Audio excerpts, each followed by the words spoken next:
जय जय श्री राधा रमण,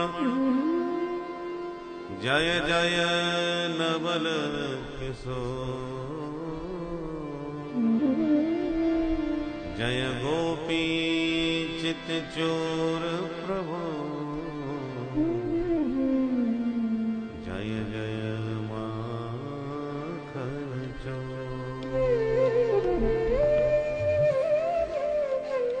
बोल वृंदावन बिहारी लाल की जय, कृष्ण कन्हैया लाल की जय, गोवर्धन नाथ की जय, जय जय श्री राधे। कन्हैया कन्हैया कन्हैया कन्हैया कन्हैया कन्हैया कन्हैया कन्हैया कन्हैया कन्हैया कन्हैया कन्हैया कन्हैया कन्हैया कन्हैया कन्हैया कन्हैया कन्हैया पुकारा करेंगे लताओं में ब्रज की गुजारा करेंगे। कन्हैया कन्हैया पुकारा करेंगे लताओं में ब्रज की गुजारा करेंगे। कन्हैया कन्हैया पुकारा करेंगे लताओं में ब्रज की गुजारा करेंगे। ओ लताओं में ब्रज की गुजारा करेंगे। श्री राधे।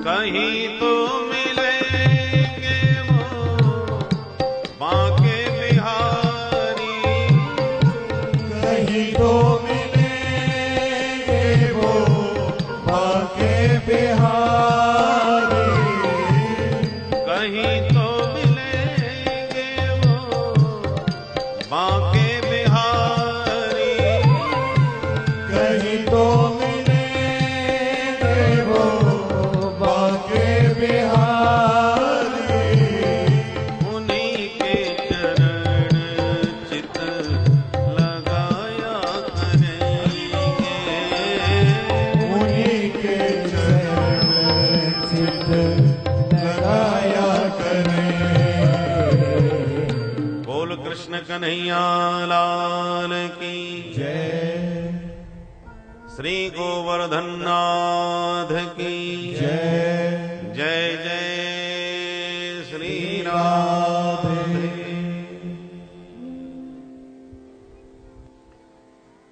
इंद्रस्तदात्मनः पूजां विज्ञाय विहितां नृप,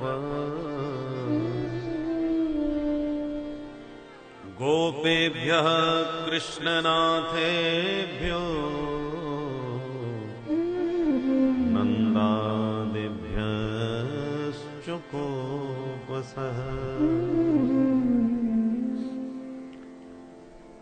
परम मंगलमय भगवत स्वरूप श्रीमद् भागवत महापुराण सप्ताह ज्ञान यज्ञ में विराजमान समस्त संत वृंद, भक्त वृंद एवं भक्तिमती माताएं,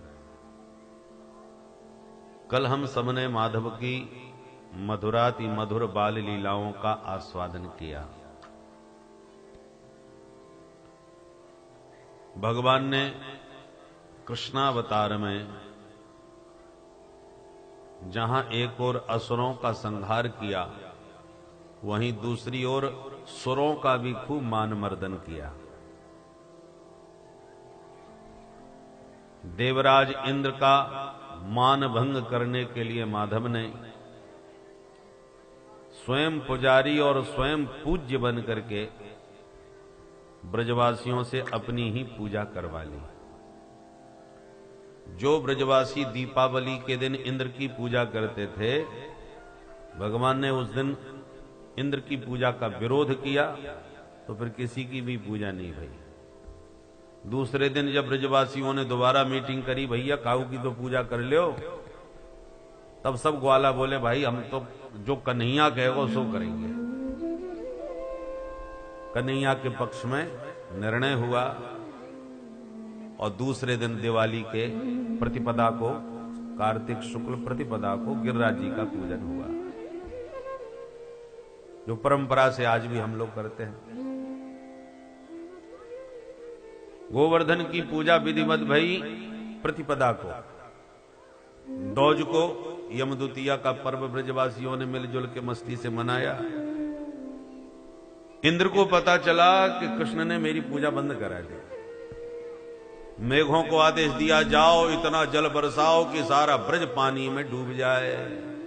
सांवर्तक मेघों को बुलाया, जो प्रलय के लिए बरसाए जाते हैं। गणम सांवर्तकम नामा मेघानाम चांतकारिणाम। वो काले काले मेघ उमड़ घुमड़ के आए, ब्रज पर छाए, जो मूसलाधार जल बरसाए। ब्रजवासी घबराए, भागे भागे गोविंद की शरण में आए। कृष्ण कृष्ण महाभाग त्वन्नाथं गोकुलम प्रभो त्रातुमर्हसि देवान कुपितात भक्त वत्सल कुपितात भक्त वत्सल। हे भक्त वत्सल, हे कृष्ण, हे महाभाग, हे हम ब्रजवासियों के नाथ ब्रजनाथ, त्रात, हम सब ब्रजवासियों की रक्षा करो प्रभु। नह अस्माकम देवान कुपितात, हम सब ब्रजवासियों पर देवता कुपित हो गए हैं। कन्हैया तू हमारी रक्षा कर भैया। भगवान ने मन ही मन विचार किया कि सारे ब्रजवासी मुझे अपना नाथ मानकर मेरी शरण में आए, और मेरी प्रतिज्ञा है जो एक बार मेरी शरण में आ जाए उसे मैं सबसे अभय कर देता हूं। अभयम सर्वभूतेभ्यो ददामि तद्व्रतम मम। और ब्रजवासी मेरे शरण में आकर के भी यदि इनका अहित हुआ तो मेरा व्रत भंग हो जाएगा। तस्मात् मच्छरणम गोष्ठम मन्नाथम मत्परिग्रहम गोपाये स्वात्मयोगेन सोयम में व्रत आहितः। भगवान अपने प्रण को याद करते हैं, प्रतिज्ञा याद कर रहे हैं। एक बार शरणागत होकर जो कहता प्रभु मैं तेरा, तो कर देता मैं अभय उसे सब भूतों से, यह व्रत मेरा। ये भगवान का व्रत है, माने प्रतिज्ञा है। बस एक बार कोई ईमानदारी से कर दे, कह दे तवास्मि, प्रभु मैं तुम्हारा हूं, तो सर्वभूतेभ्यो अभयम ददामि, सब प्राणियों से मैं उसे अभय कर दूंगा। एतद मम व्रतम, ये मेरा प्रण है।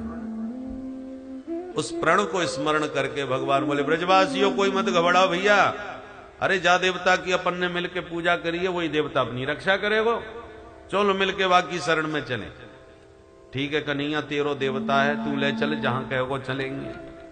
सबरे गोपी ग्वाल कन्हैया के साथ गोवर्धन की तलहटी में पहुंचे। कन्हैया बोले कीर्तन करो, देवता से प्रार्थना करो। सब कीर्तन करने लगे। गिरिराज धरण प्रभु तेरी शरण, गिरिराज धरण प्रभु तेरी शरण,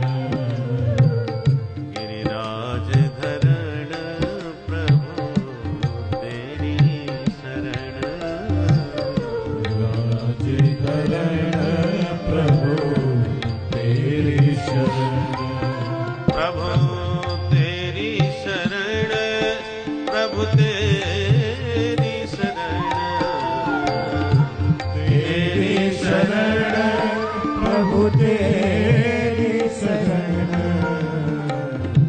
तेरी शरण हरि तेरी शरण, तेरी शरण हरि तेरी शरण, तेरी शरण हरि तेरी शरण,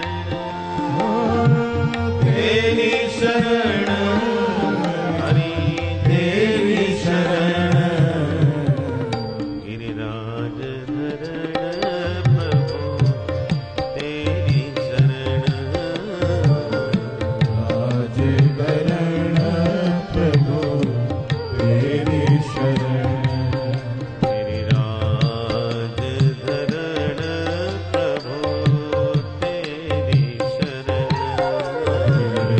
राज करण प्रभु तेरी शरण। भगवान बोले शांत है जाओ भाई ब्रजवासियों, देवता से मेरी बात है गई। अरे कन्हैया जल्दी बता भैया का बात भई है। भगवान बोले देवता ने मुँह यूं कही है कि घबरावे की जरूरत ना है, ज्यादा पानी बरसे तो मुंह उठा के छाता बनाए लो और मेरी छत्र छाया में आ जाओ। ब्रजवासी बोले हे भगवान ये 7 कोस को लंबो छोड़ो देवता हम पे उठ जाएगा। भगवान बोले जब देवता ने कह दी है तो उठ ही जाएगा, चलो मिलके करें प्रयास। ठीक है लाला हम तेरे साथ।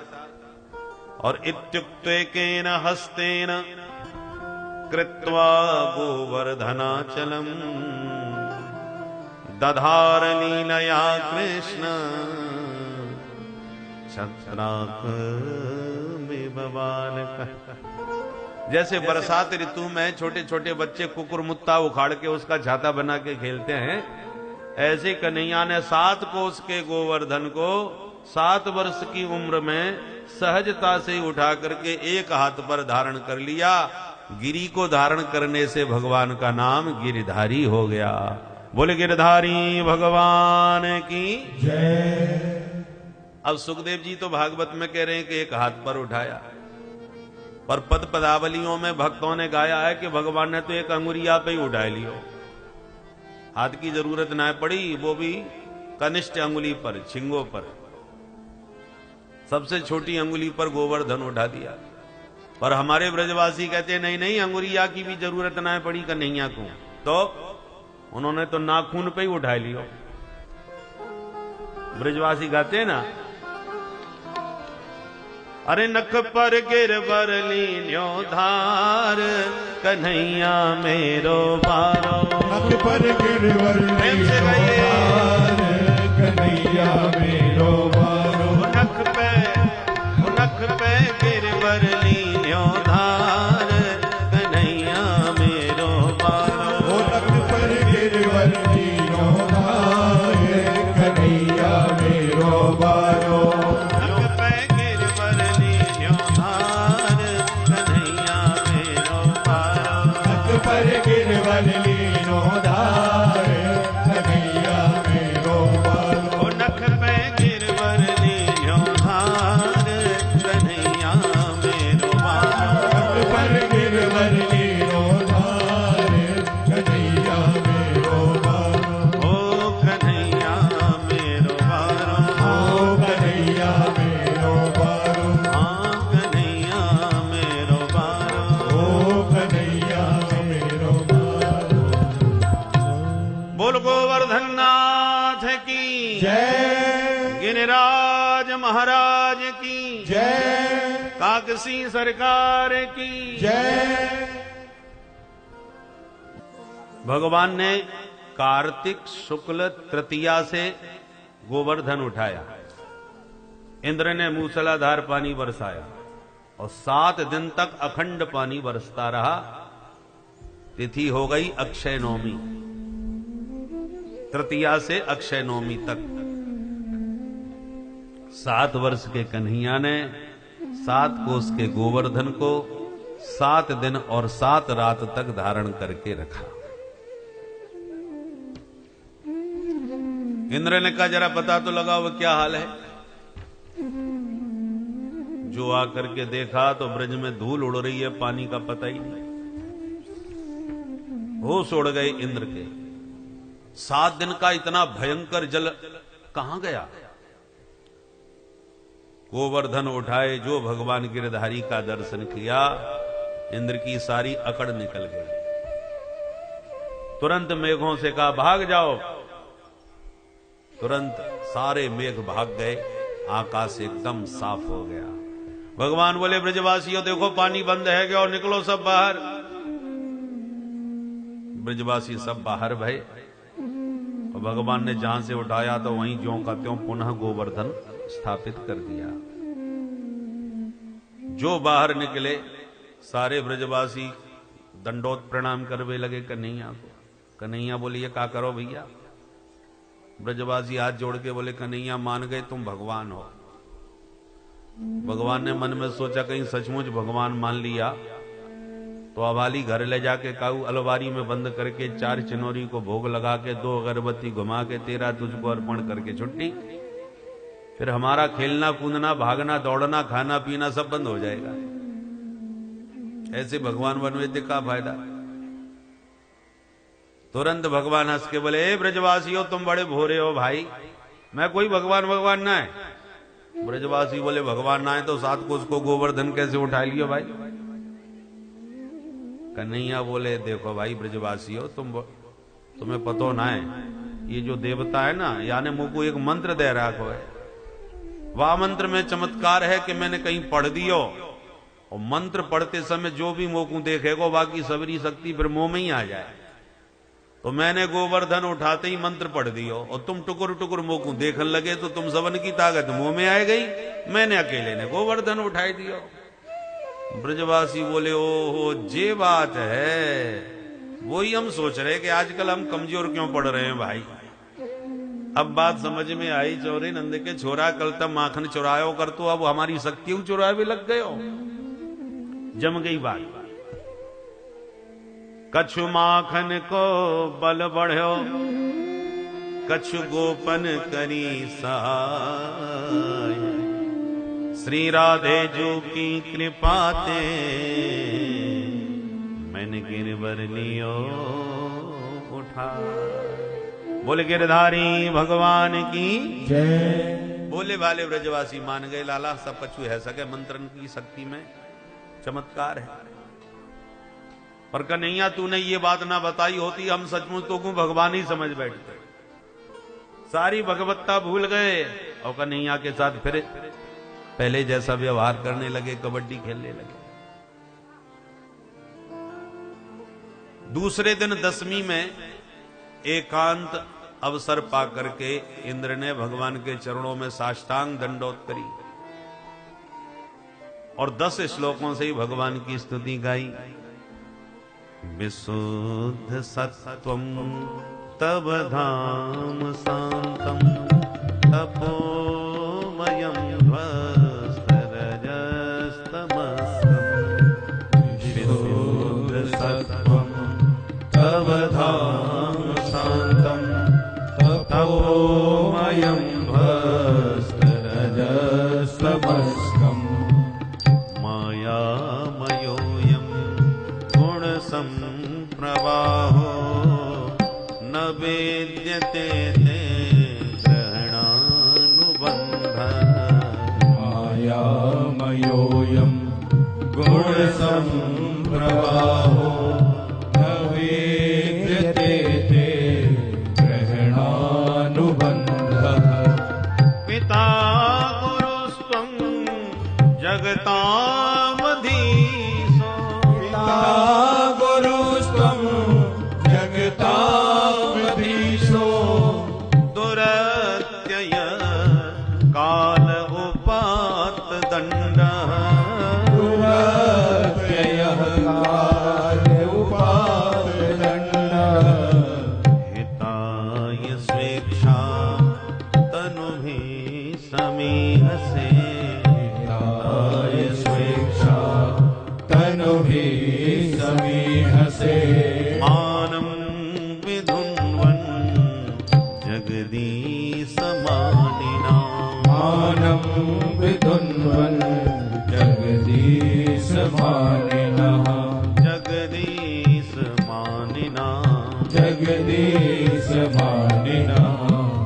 जगदीश मानी नाम, जगदीश है नहीं पर अपने को मान बैठे। तो हम जैसे जगदीश मानियों का मान मर्दन करने के लिए माधव आप समय समय पर अवतार लेते हैं और हमारी अच्छी तरह से कान खिंचाई करते हैं। पुनः मेरी मति कभी मलिन न हो, मुझ पर ऐसी कृपा करो। भगवान खुश हो गए, इंद्र को आशीर्वाद दे दिया। गम्यताम शक्र भद्रम बह, जाओ इंद्र तुम्हारा कल्याण हो। अहंकार का परित्याग करके अपनी सत्ता को संभालो। जिनको मैं अपना समझता हूं, जिनसे मैं स्नेह करता हूं, उन्हीं का अहंकार जरूर तोड़ता हूं, क्योंकि अहंकार के वशीभूत होकर के ही जीव का दिनों दिन पतन होता चला जाता है। अहंकार जीव के पतन का कारण है। जो श्रीमदांध होकर के पद प्रतिष्ठा धन वैभव को पाकर के मुझ परमात्मा को भूल जाते हैं, तो तम भ्रंशयामि संपद्भ्य, उनकी सारी संपत्ति को धीरे धीरे मैं खत्म कर देता हूं। और जब संपत्ति चली जाती है तो नशा भी उतर जाता है, अहंकार भी टूट जाता है, अपने आप अपनी औकात पे आ जाता है। बोलो राधे राधे। इंद्र ने भगवान को प्रणाम करके गोविंद नाम दिया। बोल गोविंद भगवान की जय। ये इंद्र का दिया हुआ नाम है भगवान को गोविंद। प्रणाम करके चला गया। सुरभि गाय ने भी भगवान की बहुत प्यारी स्तुति गाई है, जो इंद्र के साथ में आई थी कामधेनु गाय। उसने अपने दिव्य दूध से भगवान का अभिषेक किया, इसलिए गोवर्धन में दूध की धारा चढ़ाई जाती है। गिरिराज जी गौ माता के दूध से बड़े प्रसन्न होते हैं। बहुत से लोग तो दूध की धारा से परिक्रमा लगाते हैं। दूसरे दिन एकादशी आ गई।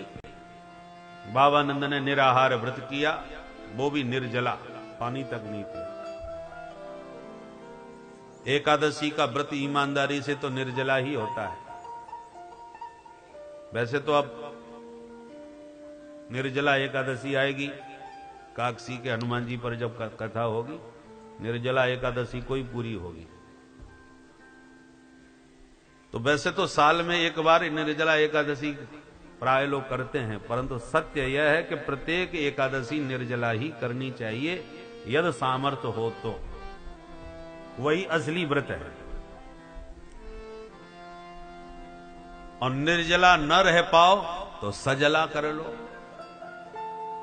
पानी पी करके व्रत रख लो, सिर्फ पानी पियो और कुछ।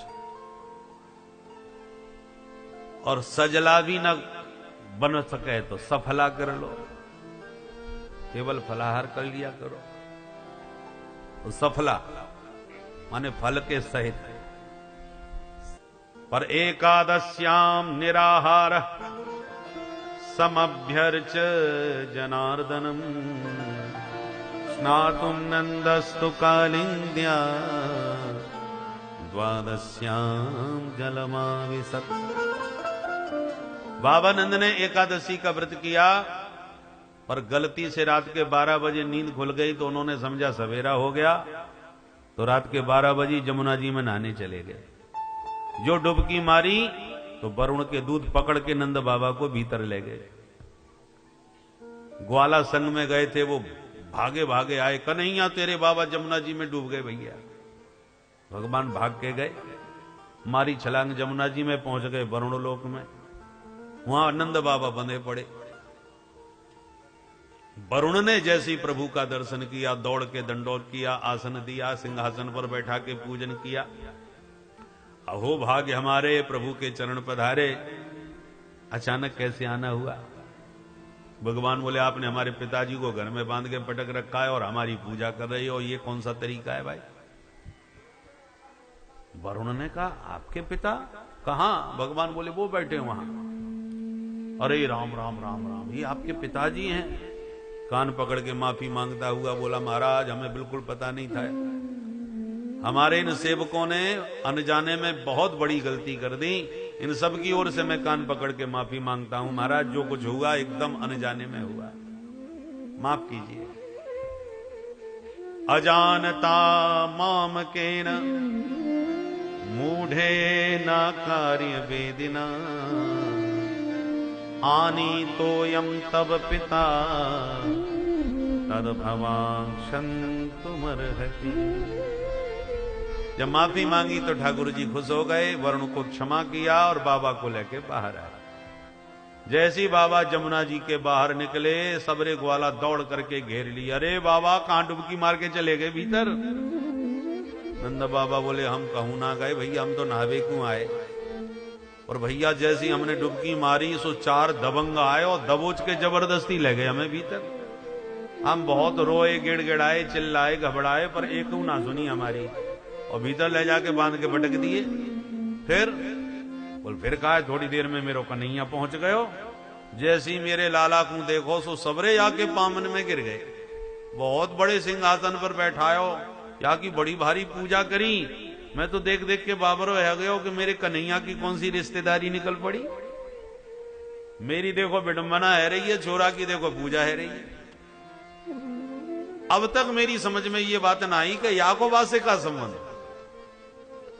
अब ग्वाला फिर काना फूसी करने लगे। आप उसमें बोले अब तो पक्की माननी पड़ेगी, कन्हैया सचमुच भगवान है।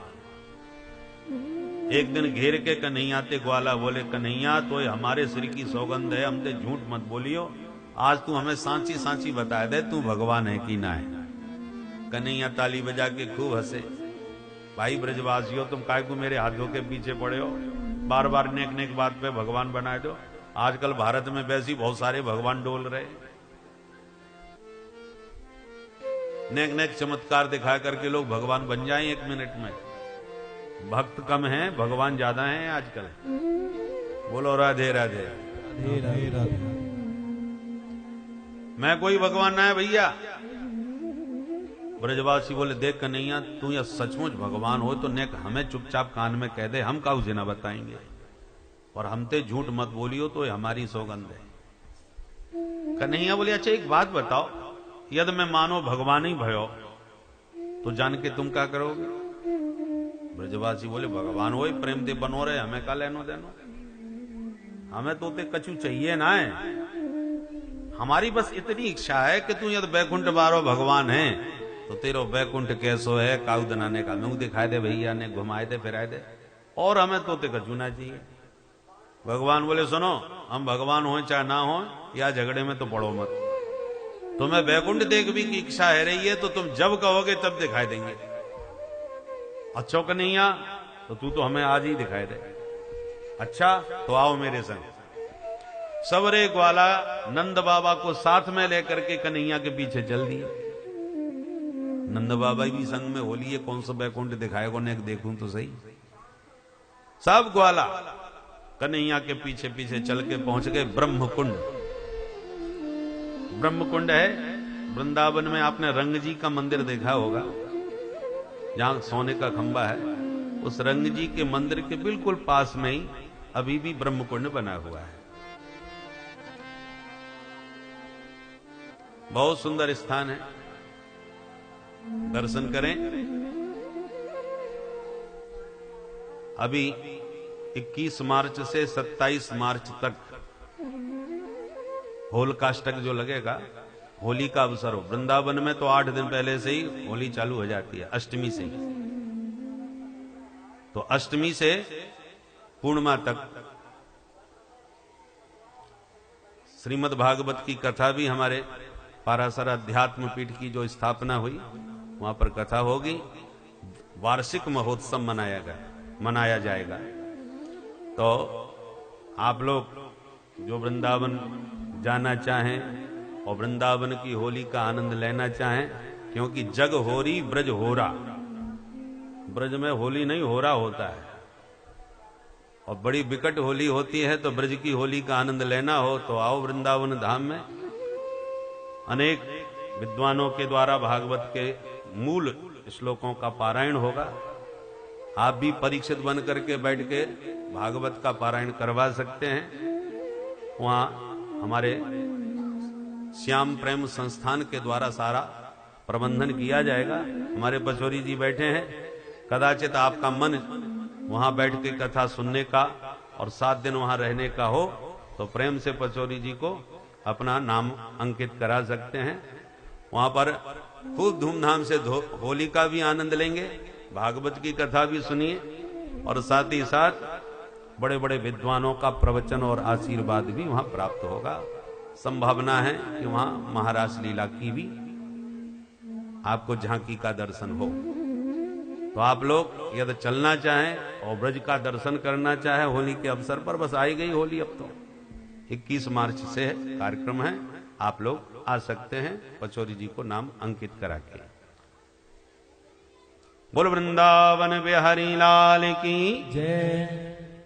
तो ब्रह्मकुंड पर भगवान सारे ब्रजवासियों को लेकर पहुंच गए और बोले, सुनो भाई ब्रजवासियों, जो बैकुंठ जाए वो चाहे वो या कुंड में कूद जाए, सीधो बैकुंठ पहुंच जाए।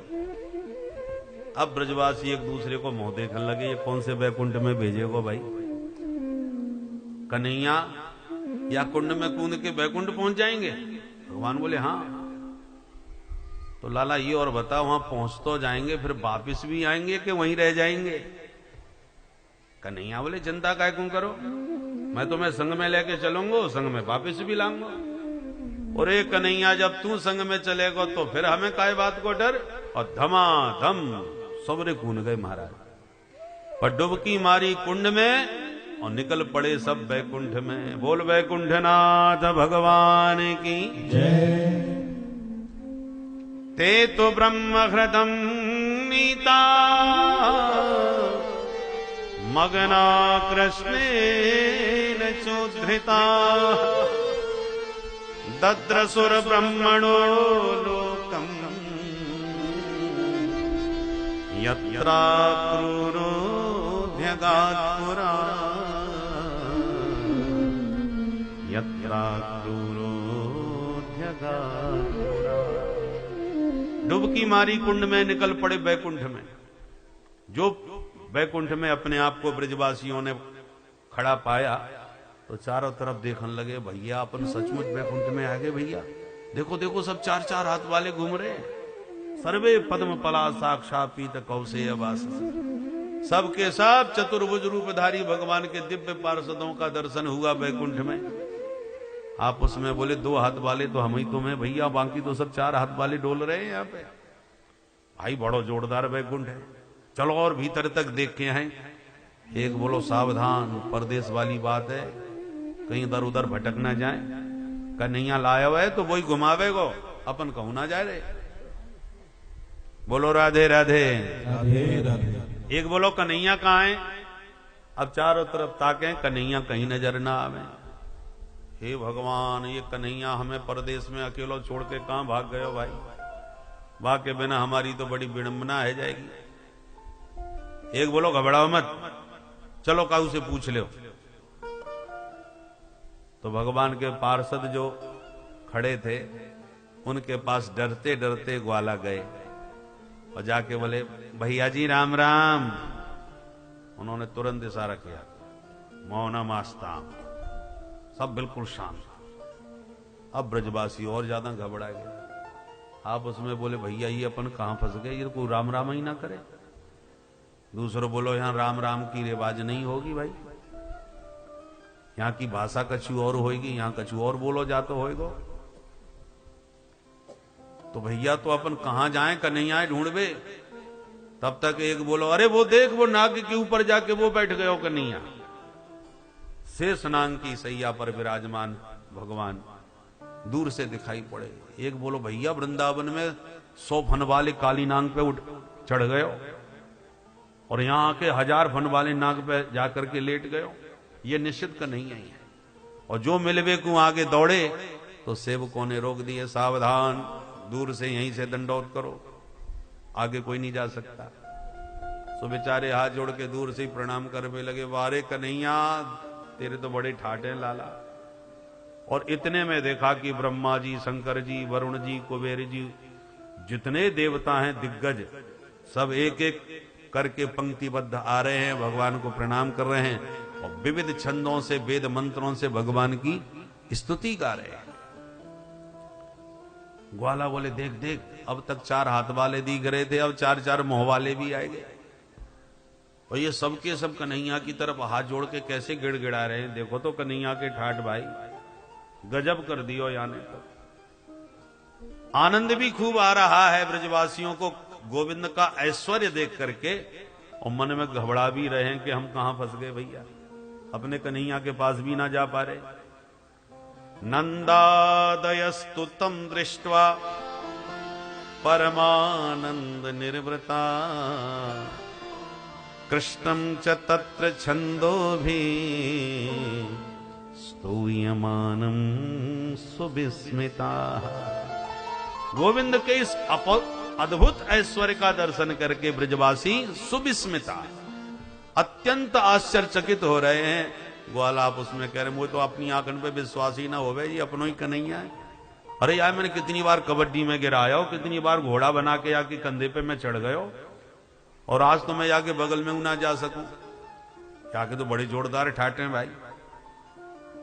परंतु देखते देखते इतने डर गए कि आंख बंद करके ग्वाला बोले, कन्हैया भैया देख लिए तेरे ठाट बाट, अब फटाफट हमें वापस वृंदावन बुला ले भाई, अब ना चाहिए तेरो वैकुंठ।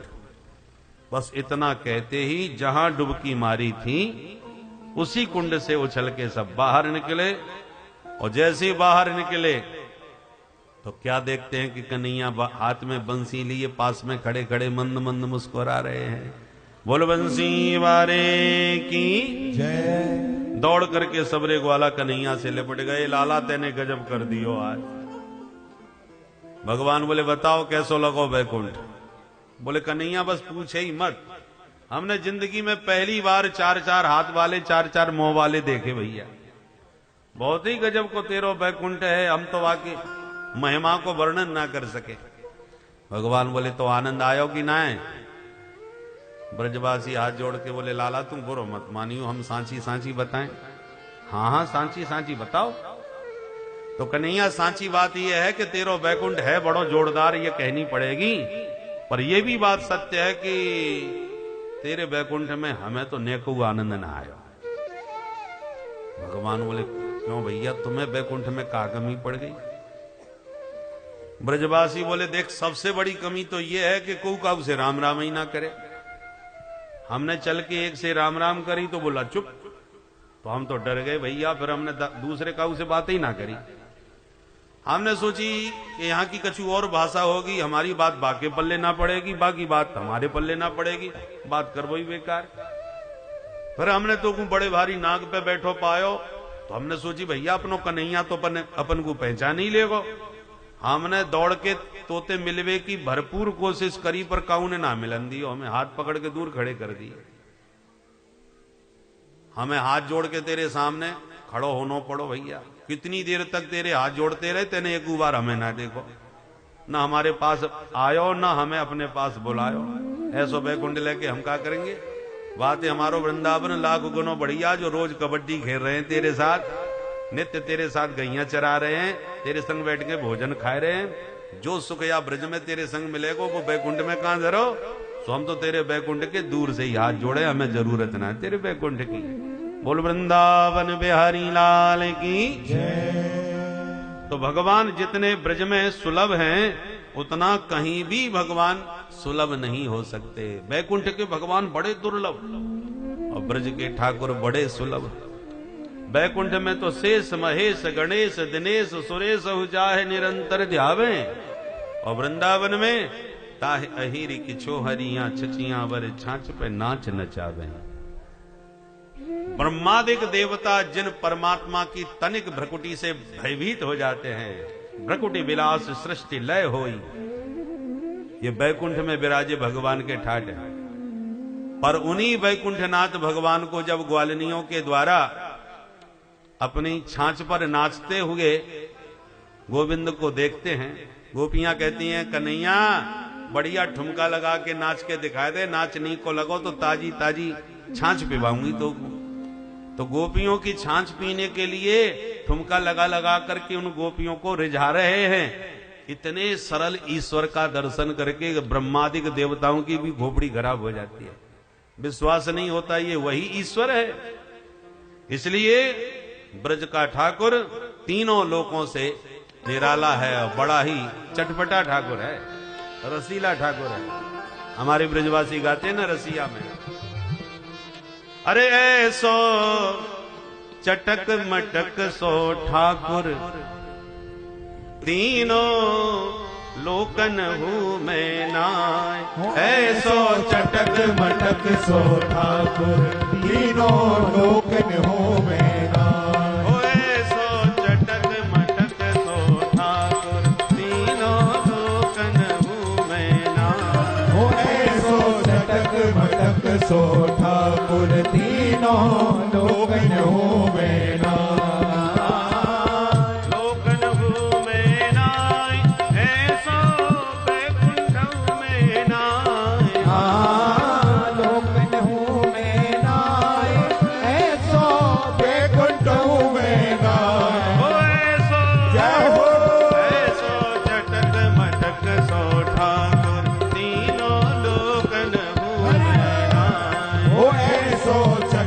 मटक सो ठाकुर तीनों लोकन हूँ मैं। राधे राधे।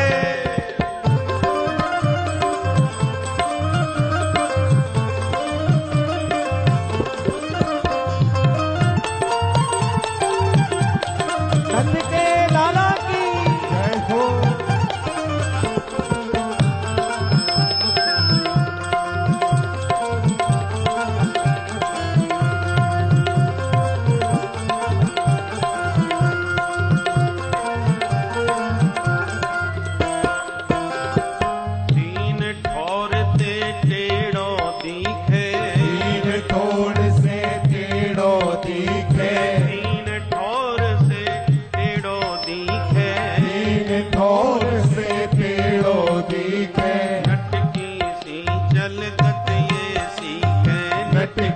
से जल कटिए सीखे। अरे टेढ़े सैन चलावे तीखे। टेढ़े सैन चलावे तीखे। अरे सब देवन को देव तऊ ये ब्रज में घेरेगा। सब देवन को देव तऊ ये ब्रज में घेरेगा। ऐसो ऐसो चटक मटक सो ठाकुर तीनों लोकन हूँ मैं नाय। हो ऐसो चटक मटक सो ठाकुर तीनों लोकन हूँ मैं लोकन हूँ मैं नाय। ऐसो वैकुंठ हूँ मैं नाय। लोकन हूँ मैं नाय।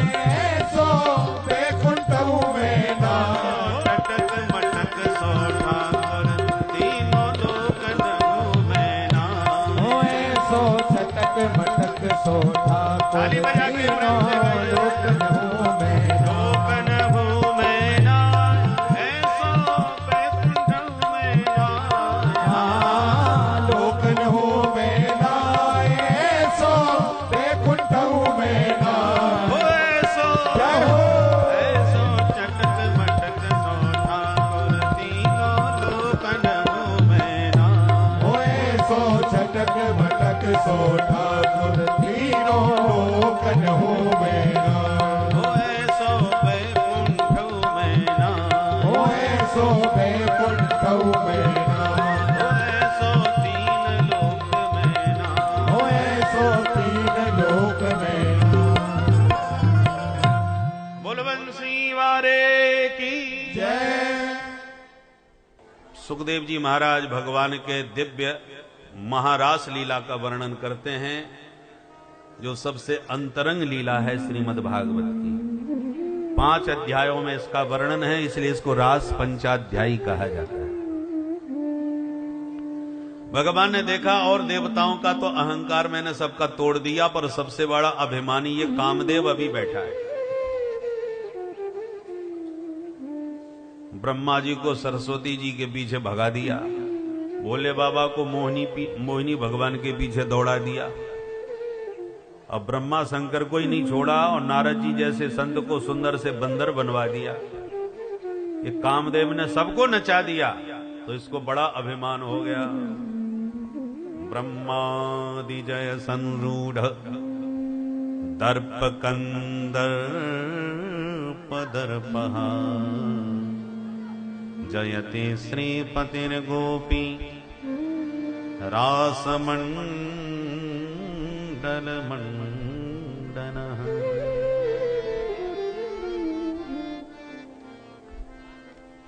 तो ब्रज गोपियों के माध्यम से भगवान कामदेव का अभिमान तोड़ना चाहते हैं।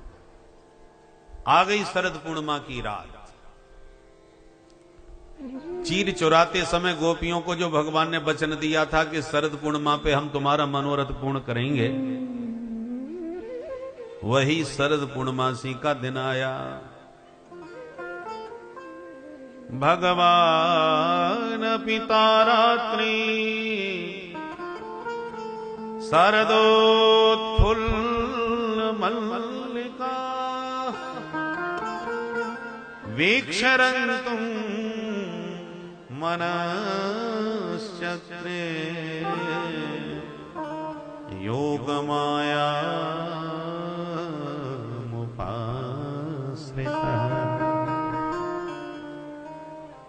योगमायामुपाश्रितः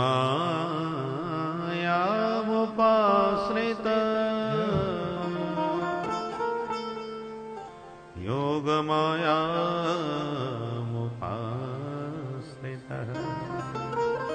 उस शरद पूर्णिमा के चंद्र का दर्शन करके माधव के मन में ब्रज वनिताओं के साथ विहार करने का भाव जगा, इच्छा हुई।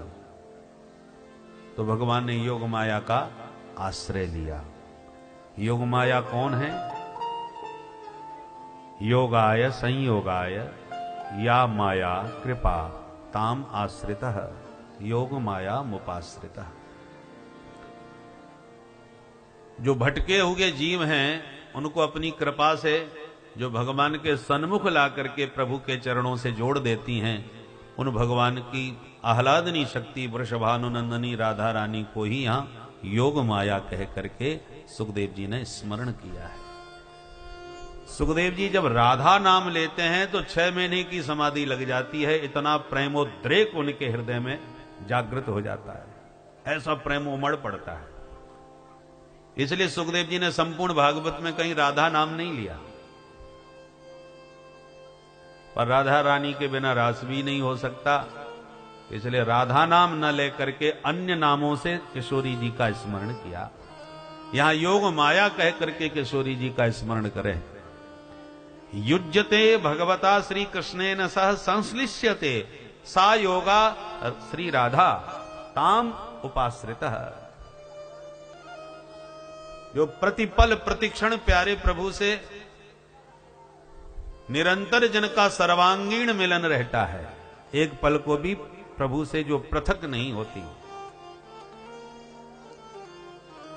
मिले ही रहत मानो कबहू मिले ना, ऐसी वो अपनी आह्लादनी शक्ति भगवती वृषभानुनंदनी का भगवान ने स्मरण करके आज बंसी पर अद्भुत तान छेड़ी।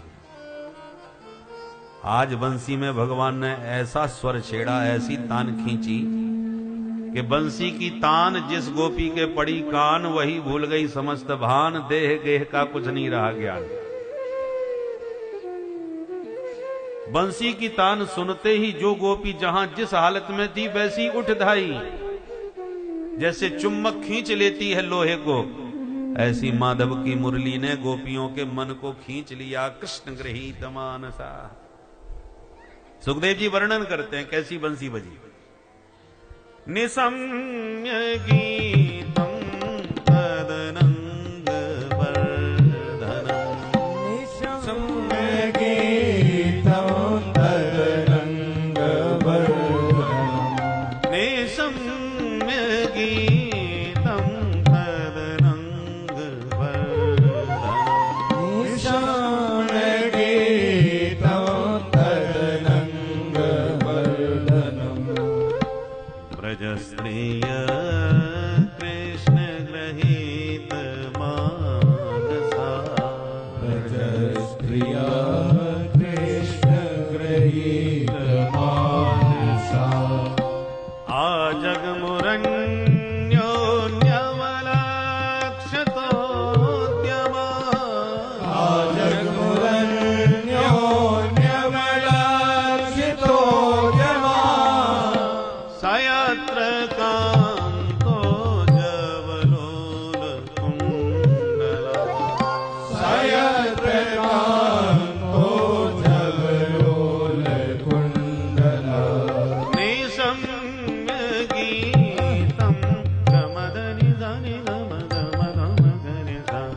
निसंगीतं तरंग वर्धनम् गमधनि रम गमधनि धनि रम गमधनि सरि धनि रम गम धम गरि सा निसंगीतं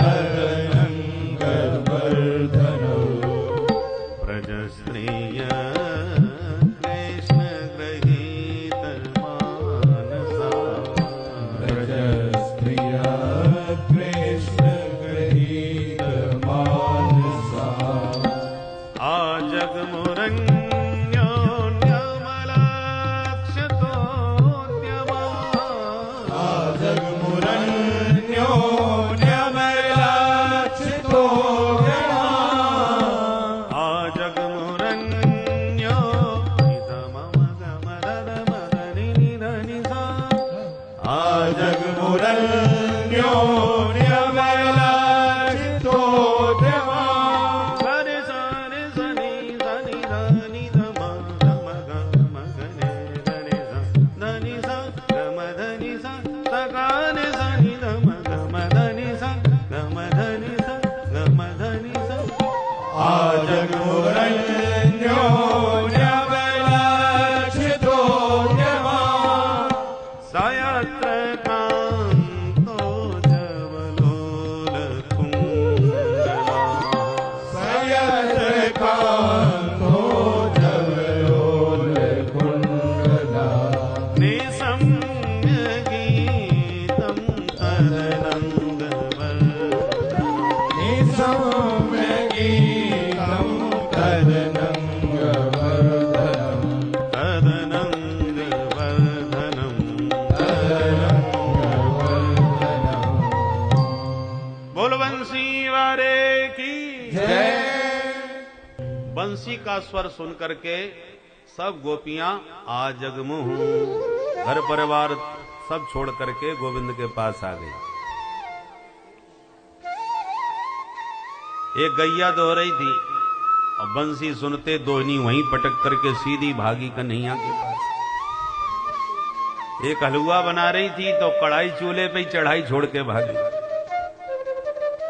एक बच्चे को दूध पिला रही थी तो बच्चे को छोड़ के भागी। एक पति को भोजन परोस रही थी तो परोसना छोड़ के भागी। एक श्रृंगार करते समय आंख में काजल लगा रही थी तो दूसरी आंख में बिना काजल लगाए भागी। एक क्रीम लगा रही थी तो कपोल पर क्रीम लगी ही छोड़ी। कोई कपड़े पहन रही थी तो ऊट पटांग कपड़े पहन के चली। कोई आभूषण पहन रही थी तो नाक की नथ कान में लटका के चली गई।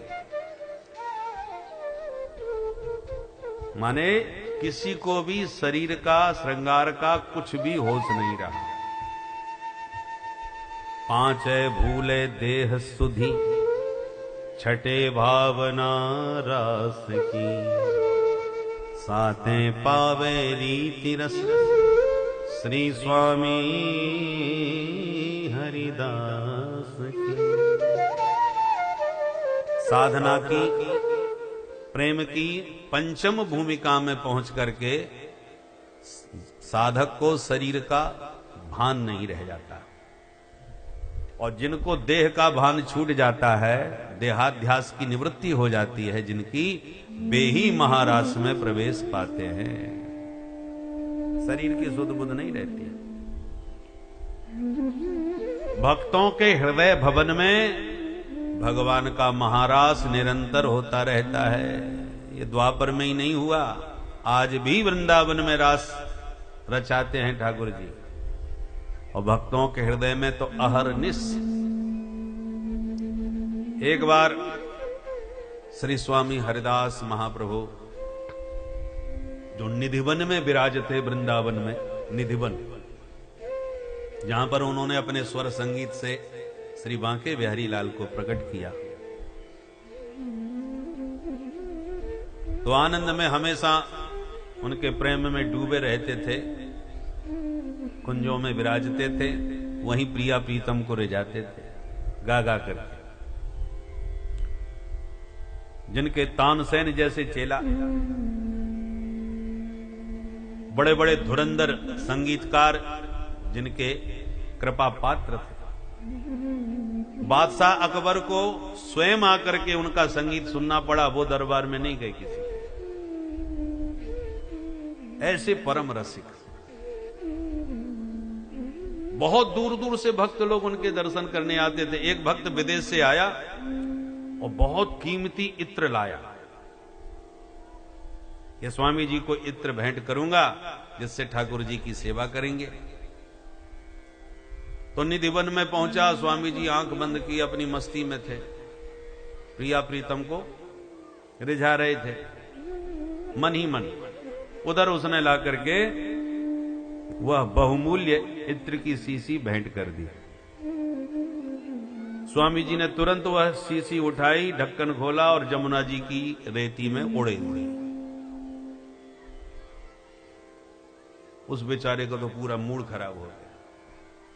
कितनी दूर से, कितने प्यार से, कितने भाव के साथ, कितना महंगा इत्र लेके मैं स्वामी जी को भेंट करने आया था, महाराज जी ने सब मिट्टी में मिला दिया। पर क्या करें, महात्मा की मौज, कुछ बोल नहीं सका बेचारा, पर मन बहुत खिन्न हो गया। जैसे ही स्वामी जी महाराज प्रकृतिस्थ हो गए, सावधान हुए, होश में आए, शरीर संसार की ओर उनका ध्यान गया, तब पूछा, अरे भैया तुम कब आए?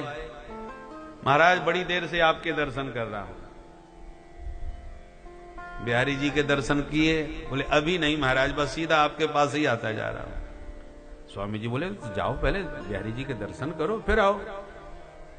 जो आ गया महाराज, मंदिर में दर्शन करने गया और जो मंदिर में प्रवेश किया तो उसी इत्र की खुशबू पूरे मंदिर में महक रही थी, चारों ओर खुशबू। सुगंधी का विशेषज्ञ था, जानकार था, खुशबू पहचान गया, ये तो वही इत्र है जिसे मैं लेके आया था, स्वामी जी को भेंट चढ़ाया था। पर स्वामी जी ने उस इत्र को तो वहीं मिट्टी में गिरा दिया था, फैला दिया था, खुशबू यहां कैसे? वो अचंभित हो गया। बिहारी जी के दर्शन करके तुरंत पहुंचा स्वामी जी के पास। महाराज ये तो गजब कर दिया, मेरी बुद्धि काम नहीं कर रही, आपने इत्र यहां लुढ़काया, खुशबू वहां कैसे पहुंच गई? स्वामी जी बड़ी कृपा होगी, कृपा करके मुझे बताइए ये क्या रहस्य है। बहुत आग्रह किया तो बता दिया। सुन भैया, होली का मौसम है, किशोरी जी होली खेल रही थी बिहारी जी से, प्रिया प्रीतम की होली लीला चल रही थी। श्री स्वामी हरिदास महाप्रभु ललिता सखी के अवतार हैं। वो किशोरी जी के पक्ष में खड़े थे। बिहारी जी किशोरी जी पर रंग गुलाल छोड़ रहे थे, किशोरी जी बिहारी जी पर रंग गुलाल छोड़ रही थी। और होली खेलते खेलते प्रिया जी का पात्र खाली हो गया, उनका रंग खत्म हो गया बर्तन में, पात्र में। इतने में तुमने अपना वह इत्र मुझे दिया तो मैंने वही इत्र उन किशोरी जी के पात्र में उड़ेल दिया। किशोरी जी ने उसी को पिचकारी में भर लिया और बिहारी जी पर पिचकारी छोड़ दी, तो वो पूरा इत्र बिहारी जी के संपूर्ण श्रीअंग में आवृत हो गया, लग गया। इसलिए बिहारी जी पूरे इत्र से महक रहे हैं। बोल बांके बिहारी लाल की जय। तो इस प्रकार से प्रिया प्रीतम के दिव्य उस महारास का दर्शन बड़े बड़े रसिक जन ध्यानावस्था में अपने हृदय की कुंज में निरंतर करते रहते हैं, पाते रहते हैं। महारास उनके हृदय में सदा बिहारी जी का होता रहता है। महारास में सप्तम भूमिका में जाके प्रवेश होता है। 5-7 सीढ़ी पार करोगे तब महारास में पहुंचोगे। 7 सीढ़ी कौन कौन सी? प्रथम सुने भागवत भक्त मुख भगवद वाणी, द्वितीय आराधे भक्ति व्यास नव भांति बखानी, तृतीय करे गुरु समझ दक्ष सर्वज्ञ रसीलो, चौथे होय विरक्त बसे बन माज जसीलो।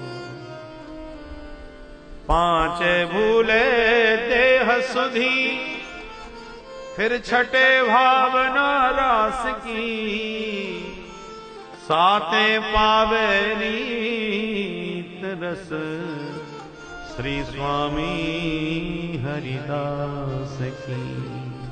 ये हैं 7 सीढ़ियां। अब इनका विस्तार से वर्णन करने में तो बहुत समय लगेगा और संकेत में ही समझ लीजिए।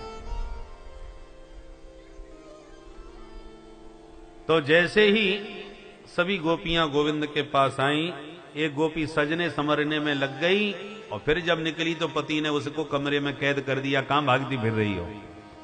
उसके हृदय में इतना तीव्र ताप हुआ भगवान से न मिलने का कि उसने जहुर गुणमयम देहम सद्य प्रक्षीण बंधना, उस तीव्र ताप में कमरे में ही बैठ के ध्यान लगाया और ध्यान लगाते लगाते शरीर को त्याग कर दिव्य रूप बना के सबसे पहले दौड़ के भगवान के पास पहुंच गई। परीक्षित ने कहा, ये तो केवल नंद का लाला समझती थी, इनकी गोपियों की इतनी ऊंची स्थिति कैसे हो गई? सुखदेव जी कहते हैं, परीक्षित, गोपियां कोई साधारण स्त्रियां नहीं है। कितने प्रकार की गोपियां हैं? श्रुति रूपा, ऋषि रूपा, साधन सिद्धा, कृपा सिद्धा, नित्य सिद्धा, गोलोक वासिनी, दंडकारण्य के संत, मिथिलापुर की नारियां, यज्ञ सीता, ये सब के सब रसिक जन ब्रज की गोपियां बन करके आए हैं दिव्य अलौकिक महारास का आस्वादन करने के लिए। शिशुपाल को गलती से भगवान से बैर हो गया। वो ये नहीं जानता कि मैं भगवान से बैर कर रहा हूं, वो तो नंद के लाला से बैर करता है, पर अनजाने में बैर का संबंध भगवान से हो गया तो भगवान के हाथों मर के शिशुपाल को परम धाम की प्राप्ति हो गई। तो अनजाने में बैर करने वालों को यदि भगवान मिल सकते हैं तो अनजाने में प्रेम करने वालों को भगवान नहीं मिलेंगे क्या? गोपियां भले ही ना जानती हों ये भगवान है, ये केवल नंद का लाला समझ के प्यार करती हों, पर भगवान तो भगवान ही है। चाहे जैसे भजो, हरि को भजे सो हरि को होई। कोई किसी भी भाव से संबंध से भगवान को भजे, भगवान से जिनका संबंध है उन्हें भगवान की प्राप्ति होके ही रहेगी।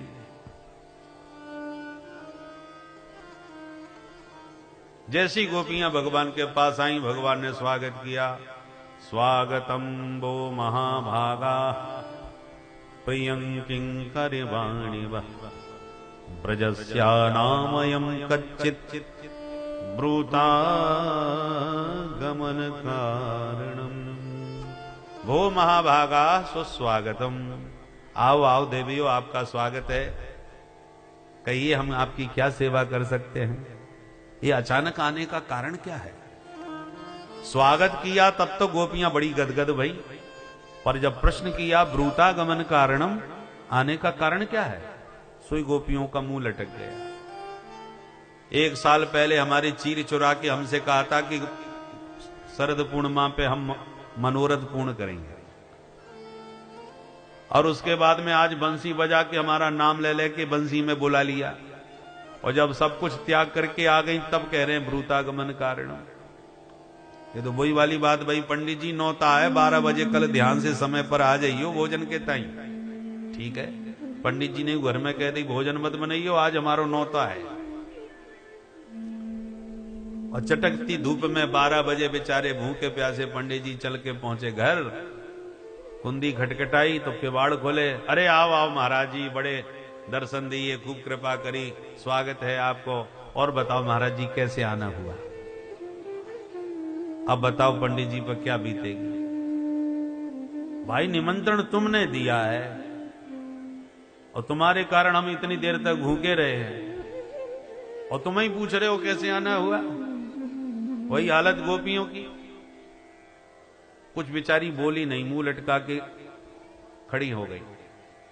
भगवान बोले मैं समझ गया, आज शरद पूर्णिमा है, लगता है चंद्रमा की चांदनी देखने आई होंगी। जंगल में चांदनी बड़ी प्यारी लगती है, जरूर देखना चाहिए, पर यह नहीं भूलना चाहिए जंगल में शेर भालू भी बहुत घूम रहे हैं। किसी ने देख लिया 2 मिनट में नाश्ता कर जाएगा, चांदनी पेट में नजर आएगी।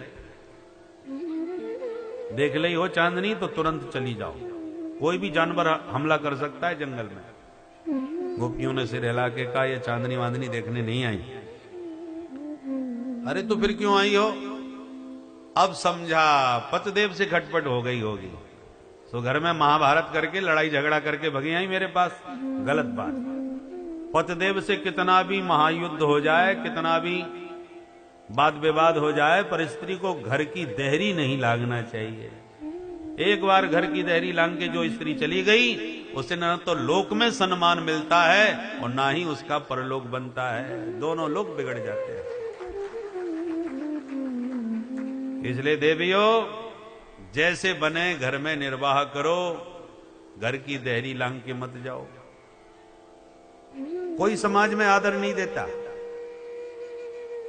इसलिए जाओ प्रतियात ततो ग्रहाण, जाओ अपने अपने घरों को। जब ऐसे कहा तो गोपियों का मुंह लटक गया। आपस में बोली, बहन इनको जवाब देना ही पड़ेगा, नहीं तो ये ऐसी प्रवचन देते रहेंगे।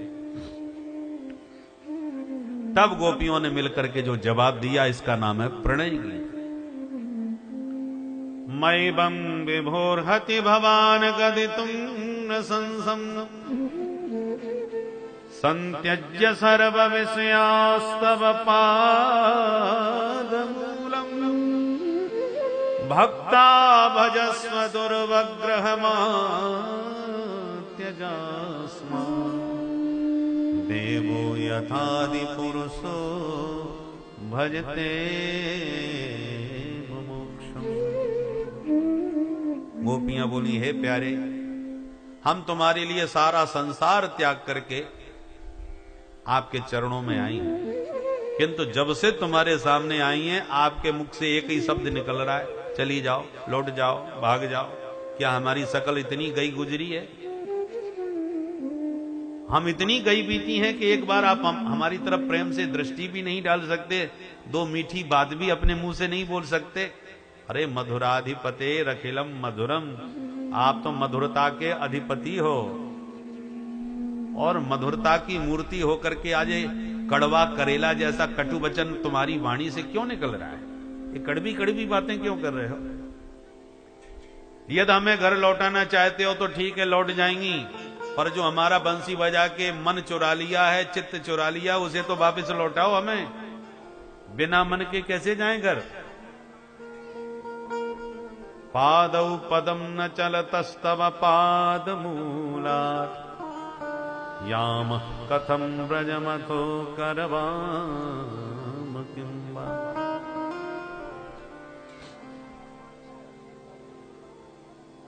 गोपियों ने इस गीत के माध्यम से भगवान से बहुत प्रार्थना करी कि हमारे पैर आपको छोड़ के घर लौटना ही नहीं चाहते। भगवान बोले, तुम्हारे पैर नहीं लौटना चाहते हो तो मैं रिक्शा तांगा कुछ कर देता हूं, आपको प्रेम से घर पहुंचा दूंगा, फिर तो पधारोगी। गोपियां बोली, करवाम किंबा, घर जाके करें क्या ये तो बताओ। मन तुम्हारे पास है, तन घर में होगा तो ना घर की ना घाट की। बिना मन के घर के भी काम कुछ नहीं होते।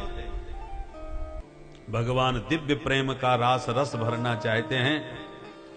उन गोपियों के घट को भी भगवान जरा परीक्षण करके देख रहे हैं कि इनमें रास की पात्रता है कि नहीं। गोपियां हर परीक्षा में पास हो गई, लाख भगवान के लौटाने पर लौटी नहीं, और ऐसे ऐसे तर्कों के द्वारा प्रभु को समझाया कि ठाकुर जी रीझ गए। और प्रहस्य सदयम गोपी रात्मा रामोप्यरी रमत, बड़ी जोर से गोपियों के बचनों पर खिलखिला के भगवान हंस पड़े, और जैसी हंसे गोपियां समझ गई ये सब ऊपरे मन से कह रहे थे। और तब भगवान का दिव्य महारास गोपियों के साथ प्रारंभ हुआ। बाहु प्रसार पर रंभ कराल कुरु नीविस्तनाल वन नर्मन खाग्रपात श्वेल्यावलोक हसतिर्भज सुंदरीणाम उत्तम भयम रतिपति रमया चकार। कन्हैया तुरंत गोपियों के साथ ताता थैया करके महारास रचाना प्रारंभ कर दिए। जैसे ही नाचे कन्हैया गोपियों के साथ गलवैया डाल के, गोपियों के तो आनंद का ठिकाना नहीं रहा। इतना प्रेम हृदय में उमड़ा कि उनके भीतर सौभाग्य का मद आ गया। मन में सोचने लगी, सारी प्रकृति में ऐसी कोई स्त्री नहीं जो हमारी बराबरी कर सके। रुद्राणी, ब्रह्माणी, इंद्राणी कोई बनी रहे, और हमारे समान सौभाग्यशालिनी कोई नहीं। देखो त्रिभुवनपति कृष्ण आज हमारे इशारों पर नाच रहे हैं, हमारे सर्वथा बसीभूत हो गए हैं। जहां आता है अभिमान वहां से खिसक जाते हैं भगवान। गोपियों को सौभाग्य का मद आया और राधा रानी के मन में थोड़ा सा मान आया। प्रेमियों के बीच में मान तो उत्तम होता है, अच्छा होता है, पर अभिमान अच्छा नहीं होता। अभिमान पर अपने पर दृष्टि होती है और मान करने पर अपने प्रिय पर दृष्टि होती है। तो राधा रानी मान करने लगी कि मेरे प्रियतम सबके साथ मेरे जैसा ही व्यवहार कर रहे हैं बराबर, तो रूठ गई मान करके। तो राधा रानी को मनाने के लिए सभी गोपियों के बीच से भगवान किशोरी जी को हाथ पकड़ के ले गए, अंतर्धान हो गए। बोल रास बिहारी भगवान की जय। जैसे प्रभु अंतर्हित हो गए, गोपियां तो एकदम उनको न पा करके मूर्छित हो गईं। बार बार प्रभु को पुकारने लगी, बारंबार सारी प्रकृति में, वन वन में भगवान का अन्वेषण करने लगी, खोज करने लगी, ढूंढने लगी। और उधर राधा रानी को एक कुंज के भीतर ले जाकर के भगवान उनके चरण दबा दबा के उन्हें मनाने लगे।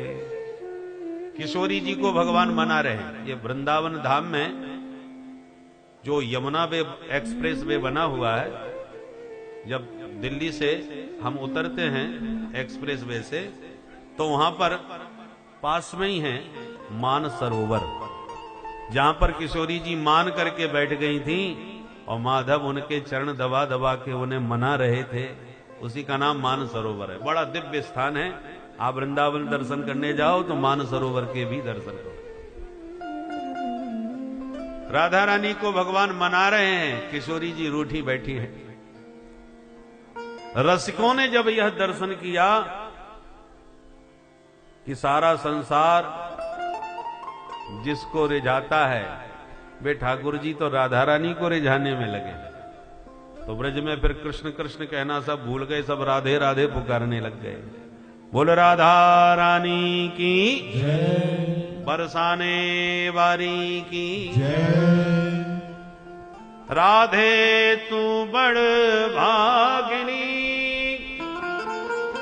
कौन तपस्या की, तीन लोक तारन तरन, सो तेरे आधीन। त्रिभुवन पति जिसके अधीन है,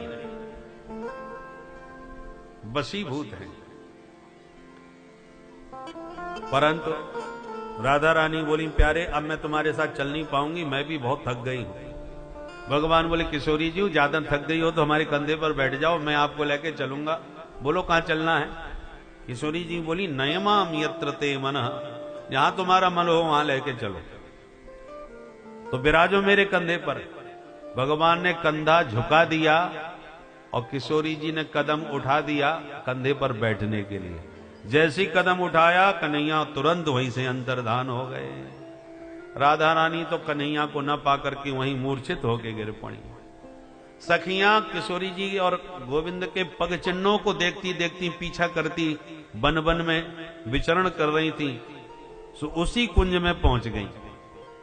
जैसी गोपियों ने प्रवेश किया कुंज में, तो भगवान तो अंतर्धान हो गए।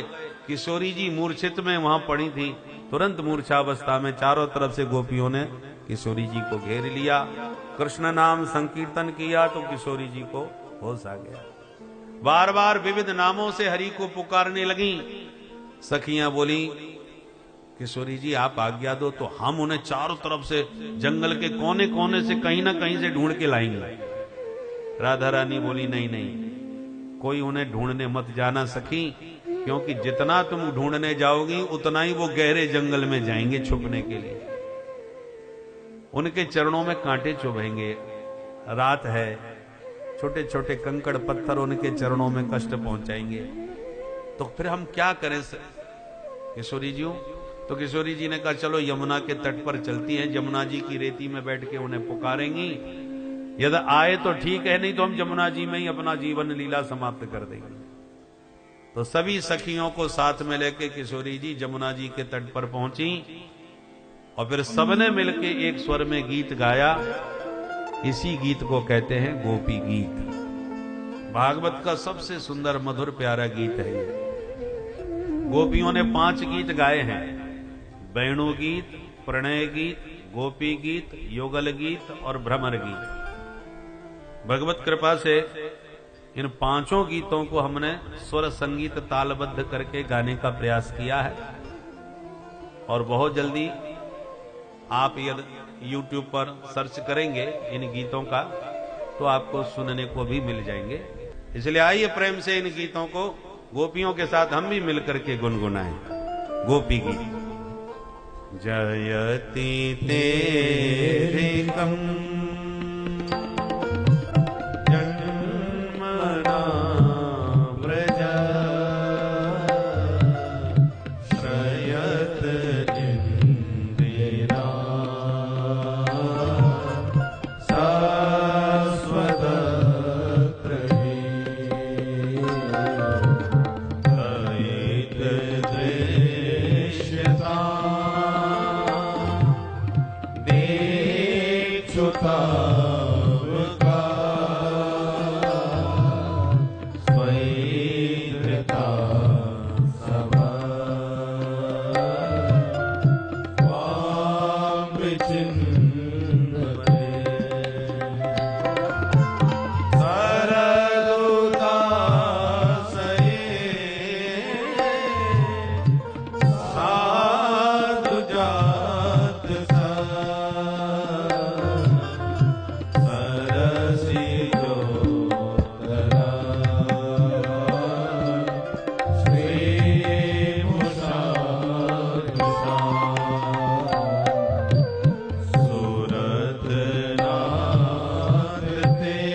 बिहारी भगवान की जय। इस प्रकार से कनक मंजरी छंद में ये मधुर गीत गोपियों ने गाया।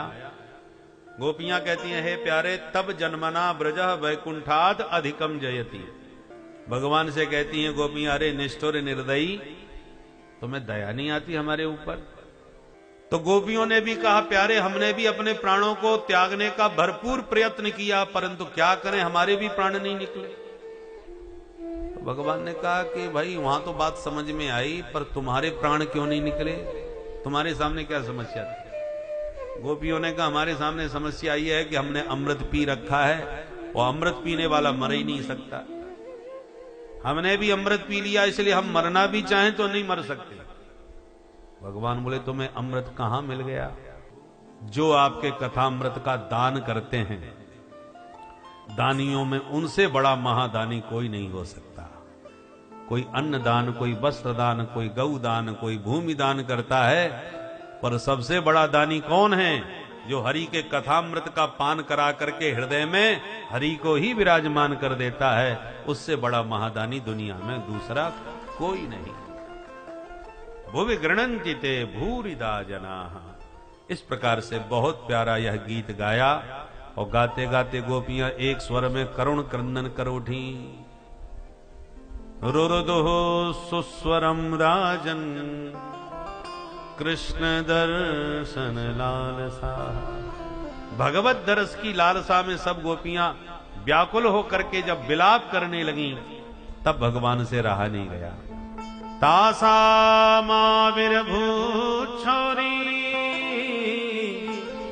स्मयमान मुखाम्बुज पीतांबरधर स्नग्वी साक्षात् मन्मथ मन्मथ। तासाम गोपीनाम मध्ये सौरिः श्री कृष्ण आविर्भूत।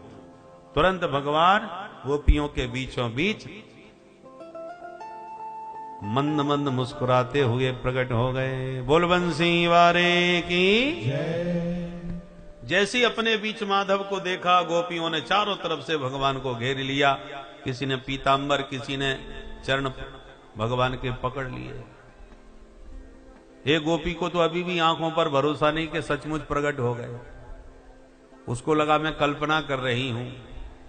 सो देखते देखते तुरंत आंख बंद कर ली, मानो हृदय में हरि को उतार के पलकों के किवाड़ बंद करके हृदय के कमरे में भगवान को कैद कर लिया हो। जैसे किशोरी जी ने पुष्प वाटिका में राम जी को हृदय में कैद कर लिया था।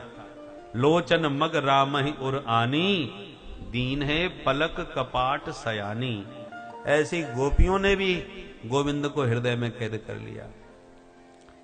अंत में गोपियां गोविंद से बोली, प्यारे, हमने संसार में 3 तरह के लोग देखे हैं। एक वो हैं जो प्रेम के बदले में प्रेम करते हैं, दूसरे वो हैं कि हम तो प्रेम करेंगे, तुम करो या मत करो, और तीसरे ऐसे हैं जो किसी से प्रेम करते ही नहीं। भगवान बोले, सुनो देवियों, जो प्रेम के बदले में प्रेम करे वो प्रेम नहीं होता, उसको व्यवहार कहते हैं। जितना तुमने किया उतना हमने कर दिया। इसलिए बेटा प्रेम दे या न दे, पर मैया बाप का प्रेम हमेशा पुत्रों पर बरसता रहता है। पर जो किसी से प्रेम ही नहीं करते, ऐसे लोग 4 तरह के होते हैं। आत्माराम, आप्तकाम, अकृतज्ञ और गुरुद्रोही। 2 उत्तम 2 अधम। आत्माराम उनको कहते हैं जो अपने आत्म स्वरूप में ही रमण करते रहते हैं, उन्हें अपने शरीर का ही होश नहीं रहता हम कहां पड़े हैं। तो जो अपने शरीर से ही प्रेम नहीं करता, वो तुमसे हमसे क्या प्रेम करेगा भाई। इसलिए वो संत किसी से प्रेम नहीं करते, वो अपने आनंद में मस्त रहते हैं। दूसरे होते हैं आप्तकाम। आप्तकाम का मतलब होता है पूर्ण काम, जिनके जीवन में कोई इच्छा शेष नहीं रही, जिनकी सारी कामनाएं समाप्त हो गईं, पूर्ण काम। और जब कोई इच्छा ही मन में नहीं रह गई, न पुत्रेषणा, न वित्रेषणा, न लोकेषणा, जब कोई इच्छा नहीं है तो कोई किसके चक्कर में कोई महात्मा क्यों पड़ेगा। वो तो गाली दे के भगा देते हैं। हमें किसी से कुछ चाहिए नहीं। चाह गई चिंता मिटी, मनुआ बेपरवाह, और जाको कछु न चाहिए सो ही साहंसा। वो तो अपनी मस्ती में, अपनी सहनसाई में मस्त रहते हैं, वो किसी से प्रेम नहीं करते। ये 2 उत्तम कोटि के होते हैं, और 2 निकृष्ट भी होते हैं। अकृतज्ञ। अकृतज्ञ माने किसी के किए हुए उपकार को न मानने वाला, जिसको हम कहते हैं कृतघ्न व्यक्ति। एक होता है कृतज्ञ, एक होता है कृतघ्न। दोनों का अंतर समझ लो। किसी ने आपको बड़े प्यार से पानी पिलाया, गिलास रख दिए, पानी भर के रख दिया, आराम से उठाओ, प्रेम से पियो। अब उसने तो आपको पानी पिलाने के लिए गिलास में भर के सब व्यवस्था कर रखी है। आपने पानी पिया सो पिया, गिलास बड़ा सुंदर लगा सो जेब में चुपचाप रख लिया। इसका नाम है कृतघ्नता। पानी पिलाने वाले को धन्यवाद देना तो दूर रहा, उसके गिलास को ही हड़प करके ले गए। और कृतज्ञ वह होता है कि जिसने पानी पिलाया उसके प्रति हृदय से धन्यवाद दे और उसके बदले में उसको दूध पिलाने का मन करे कि भैया ऐसे व्यक्ति के, ऐसे महान उदार मना व्यक्ति को तो दूध पिलाना चाहिए भाई, भगवान उसको खूब दूध और नाय पूतो फल है, ऐसा आशीर्वाद हृदय से दे। इसका नाम है कृतज्ञता। जिसने थोड़ा भी आपके लिए किया हो उसके प्रति कृतज्ञ बन के रहो, कृतज्ञता कभी ना करो। कृतज्ञ व्यक्ति किसी से प्रेम नहीं करता। जब तक तुमसे उसके स्वार्थ की सिद्धि हो रही है तब तक खूब लंबी चौड़ी दंडोत करेगा, खूब हंस हंस के बातें करेगा, लंबी चौड़ी राम राम करेगा। और जब देखा अब कोई काम नहीं रह गया, कोई स्वार्थ सिद्ध होने वाला नहीं है, सोई राम राम भी बंद, तू अपने घर हम अपने घर। ऐसे कृतज्ञ व्यक्ति किसी से प्रेम नहीं करते। और चौथे नंबर के होते हैं गुरुद्रोही। गुरुद्रोही किसे कहते हैं महाराज? बोले जो प्रेम करे उस प्रेमी का ही शोषण करे, दोहन करे, उसका नाम गुरुद्रोही होता है। आप किसी से प्रेम करते हैं, सच्चे मन से उसको चाहते हैं, वो आपके प्रेम का फायदा उठा रहा है, ऐसा व्यक्ति गुरुद्रोही होता है। गोपियां आप उसमें बोली बहन जान ये कौन से नंबर के हैं? एक बोली हमें तो चौथे नंबर के दिख रहे हैं। क्या मतलब? भगवान ने सुन लिया। हे देवी हो क्या कहना चाह रही हो? चौथे के नंबर, इसका मतलब हम गुरुद्रोही हैं। गोपियां बोली तो और कौन हो? हमने तुमसे सच्चा प्रेम किया, तुम्हारे प्रेम में पागलों की तरह परिवार को छोड़ करके पति सुतान्वय भ्रातृबांधवा नत विलंघ्यतेन तच्युतागता, माने पति पुत्र परिजनों का भी परित्याग कर दिया हमने। और तुमने क्या किया? जंगल में छोड़ के भाग लिए और हमारे रोने की हालत पर छुप छुप के आनंद ले रहे थे। ये क्या गुरुद्रोहिता नहीं है तुम्हारी?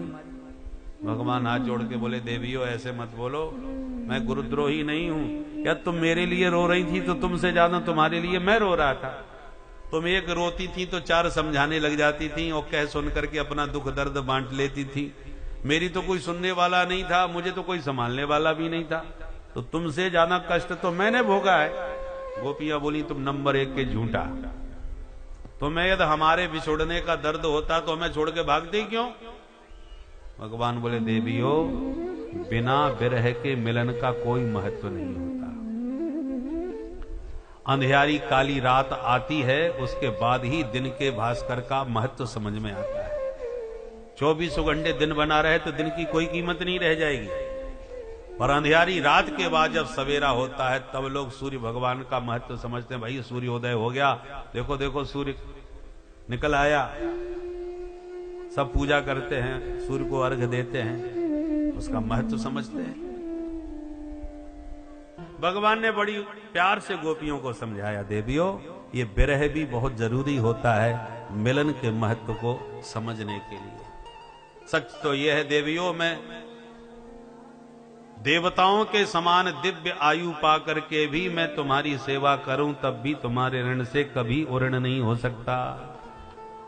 इतना सुन के तो गोपियां सब गदगद हो गईं और फिर भगवान ने ऐसी लीला करी कि जितनी गोपी उतने गोविंद प्रकट हो गए और प्रत्येक गोपी के साथ गलवैया डाल के जो रास रचाना प्रारंभ किया। प्रत्येक गोपी को लगा कि प्रभु केवल मेरे साथ विहार कर रहे हैं, मेरे साथ ही नृत्य कर रहे हैं। और जैसे ही प्रभु ने ताता थैया करके गोपियों के साथ नाचना प्रारंभ किया कि दौड़े भागे देवादिदेव महादेव भी काशी से आ गए। भगवान का दिव्य महारास हो रहा है, चलो हम भी सम्मिलित हो ले। जैसे ही शंकर बाबा ने प्रवेश किया रास मंडप में, गोपियों ने रोक दिया, ए बाबा दाढ़ी मूछ वालों का कोई काम नहीं यहां पर पुरुष केवल कृष्ण हैं, बाकी सब उनकी सखियां हैं, दूसरा पुरुष नहीं जा सकता। बोले बाबा ने कहा अरे देवियों ने एक मौका तो दो, मैं भी बहुत बढ़िया ठुमका लगाता हूं, देखो तो मेरा एक बार नाच। गोपियों ने कहा जहां आपकी मर्जी हो वहां ठुमका लगाओ, पर मंडप के भीतर आपका प्रवेश कदापि नहीं हो सकता। बोले बाबा समझ गए ऐसे काम बनेगा नहीं। तुरंत जाके जमुना जी में स्नान किया और अपनी बड़ी बड़ी जटाओं का जूड़ा बांध लिया और लहंगा फरिया पहन लिया, चुनरी में मुंह छुपा लिया, नथ बेंदा से बढ़िया श्रृंगार भी कर लिया और पूरा मेकअप करके छैल छबीली छोरी बन के छमछम करते हुए गोपियों के समुदाय में घुसे चले गए। काऊ गोपी ने पहचान ही नहीं पाए। गोविंद की दृष्टि पड़ी, ये मोटी तगड़ी गोपी कौन कहां से आ गई आज। तो तुरंत प्रभु पहचान गए, अरे आओ आओ मेरे गोपेश्वर नाथ, आपको भी स्वागत है या रास मंडप में। बोल गोपेश्वर महादेव की जय। आज भी श्रीधाम वृंदावन में देवादिदेव महादेव गोपेश्वर नाथ के रूप में विराजमान हैं। तो जिस महारास में शंकर बाबा स्वयं गोपी बन के ठुमका लगा रहे हों, उस महारास में भूल के भी काम का प्रवेश नहीं हो सकता, क्योंकि शंकर बाबा तो काम को भस्म करने वाले कामारी हैं, और कामारी स्वयं गोपी बन के नाच रहे हैं, तो काम कैसे प्रवेश कर सकता है। इसलिए काम विजय क्रीड़ा है भगवान की दिव्य महारास लीला। दिव्य रास लीला में सभी गोपियां भाव के साथ थिरक रही हैं। चलिए हम और आप भी अपने मन को इस महारास के दिव्य रस में प्रविष्ट करें। सब प्रेम से ताली बजाते हुए गाएंगे।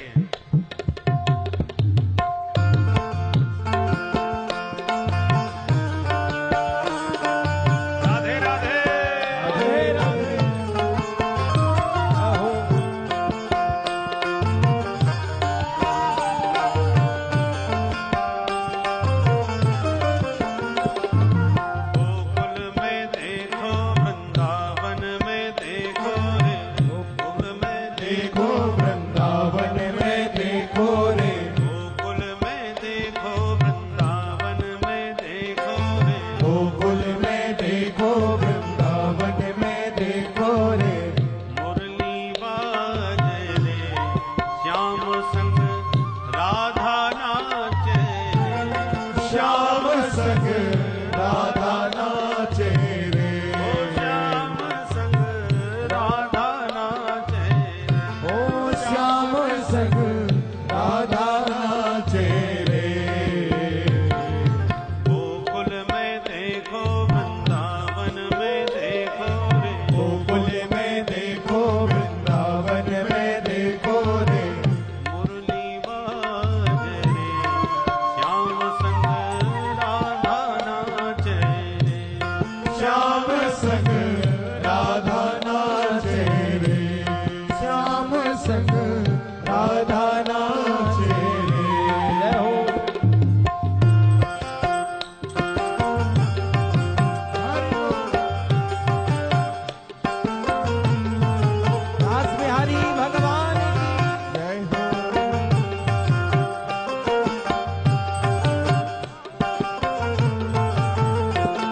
तट पर राधा रास रचाए।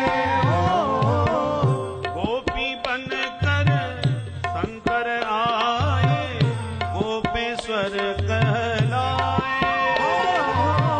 गोपी बनकर शंकर आए, गोपेश्वर कहलाए।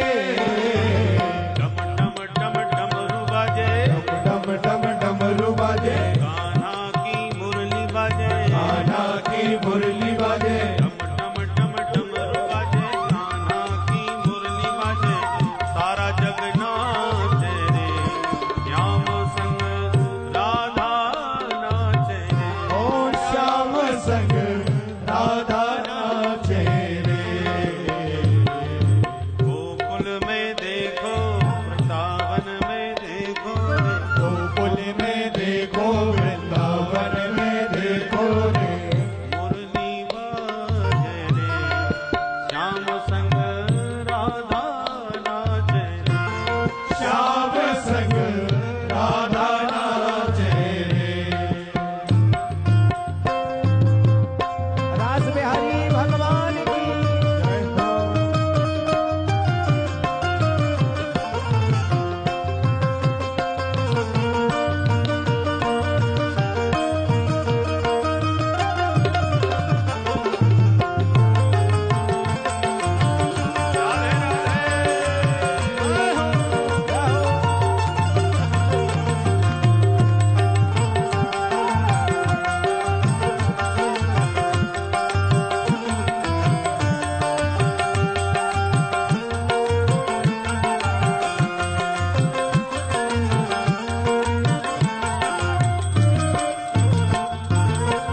चंद्र किरण सा श्याम सलोना, दो आंखें कजरारी। चंद्र किरण सा श्याम सलोना, दो आंखें गजरारी। ठुमक ठुमक नाचे गोपिन संग, जग का पालनहारी। ठुमक ठुमक नाचे गोपिन संग, जग का पालनहारी। राधा सुकुमारी संग, राधा सुकुमारी संग, श्यामा सुकुमारी संग। श्यामा सुकुमारी संग, राधा सुकुमारी संग, श्यामा सुकुमारी संग। ब्रज में विराजे रे, श्याम संग राधा नाचे रे। ओ श्याम संग राधा नाचे रे। गोकुल में देखो, वृंदावन में देखो रे। कुल में देखो, वृंदावन में देखो रे। मुरली बाजे रे, श्याम संग राधा नाचे रे।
की जय।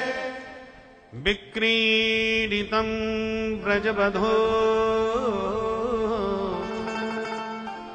भिरिदं च विष्णु श्रद्धान्वितो नु शृणुयात् अथ वर्णयेद्यः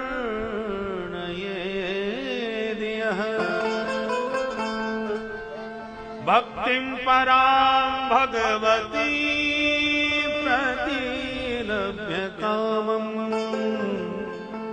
हृदरोगमास्वपहनो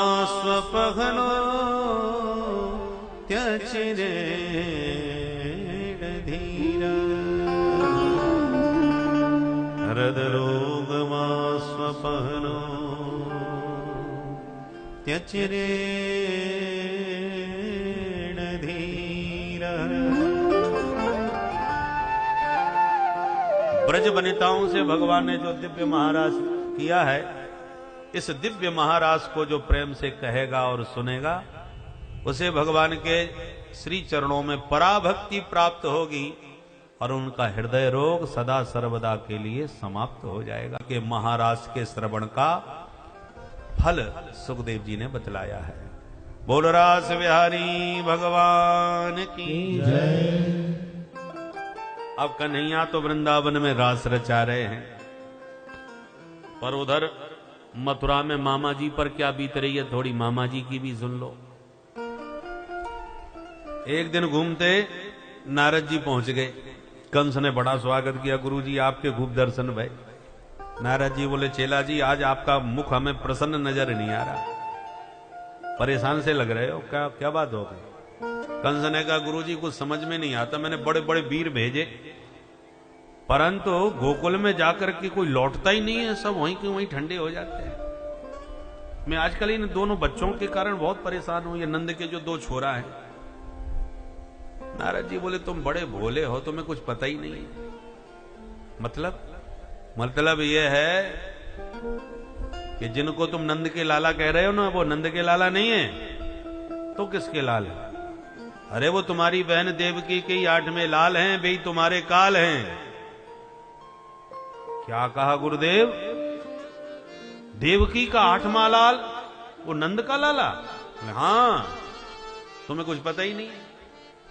न जाने तुम्हारा मंत्रालय क्या काम कर रहा है, गुप्तचर विभाग को कोई खबर नहीं। अरे राम राम, इसका मतलब वसुदेव ने मेरे साथ बहुत बड़ा धोखा दिया है, मैं अभी इसको जिंदा नहीं छोड़ूंगा। जो तलवार निकाली, नारद जी ने हाथ पकड़े लो, रुको रुको, अब जोश से नहीं होश से काम लो। वसुदेव को जो करना था वो कर दिया, अब तुम्हें क्या करना चाहिए वो सोचिए। वसुदेव को मार के कुछ हाथ नहीं लगेगा, वासुदेव तुरंत भग जाएगा पता लगते।